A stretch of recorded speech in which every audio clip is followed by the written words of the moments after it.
Share માર્કેટમાં રોકાણની લાલચ આપીને 1.71 કરોડથી વધુની છેતરપિંડી થઈ છે. સુરત ક્રાઇમ બ્રાન્ચે આરોપી ઉમેશ વઘાસિયાને સરથાણા જકાતનાકા પાસેથી ઝડપ્યો છે. આરોપીએ ફરિયાદીને ગ્લોબલ માર્કેટના શેરમાં રોકાણ કરવા માટે કહ્યું હતું. ટેલિગ્રામ એપ મારફતે લિઝાર્ડ કંપનીના બ્રોકર તરીકે ઓળખ આપી હતી. ફરિયાદીને ભારત ઉપરાંત હોંગકોંગ, અમેરિકાના માર્કેટમાં રોકાણ કરવા કહ્યું હતું. ફરિયાદીને રૂપિયા ન મળતા છેતરપિંડીની ફરિયાદ થઈ હતી. ફરિયાદીએ મહેસાણા સાયબર ક્રાઇમમાં ફરિયાદ કરી હતી.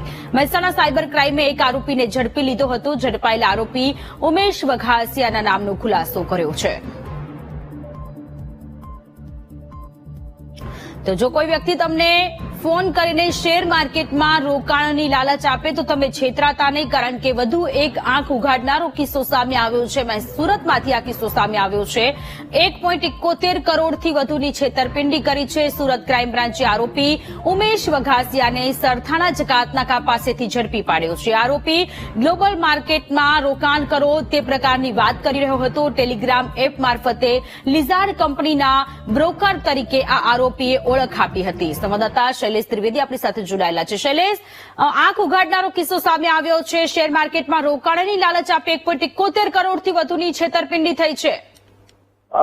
સુરત ક્રાઇમ બ્રાન્ચને આ ખૂબ મોટી કહી શકાય તેવી સફળતા મળી છે. ક્રાઇમ બ્રાન્ચે ઉમેશ વઘાસિયાની સરથાણા જકાતનાકા પાસેથી ધરપકડ કરી છે. આ આરોપીએ ભારત, મલેશિયા, હોંગકોંગ, યુએસ વગેરે એમના શેર માર્કેટમાં રોકાણ કરવાની લાલચ આપી 1,71,26,000થી વધુની મત્તાની છેતરપિંડી કરી હતી. ને સમગ્ર મામલે જયારે પોલીસમાં મામલો પહોંચ્યો ત્યારબાદ મહેસાણા સાયબર ક્રાઇમમાં આ ગુનો નોંધાયો હતો અને મહેસાણા સાયબર ક્રાઇમના આ આરોપીને સુરત ક્રાઇમ બ્રાન્ચે ઝડપી પાડ્યો છે અને હાલ મહેસાણા ક્રાઇમ બ્રાન્ચને આરોપી સોંપવાની તજવીજ હાથ ધરવામાં આવી છે.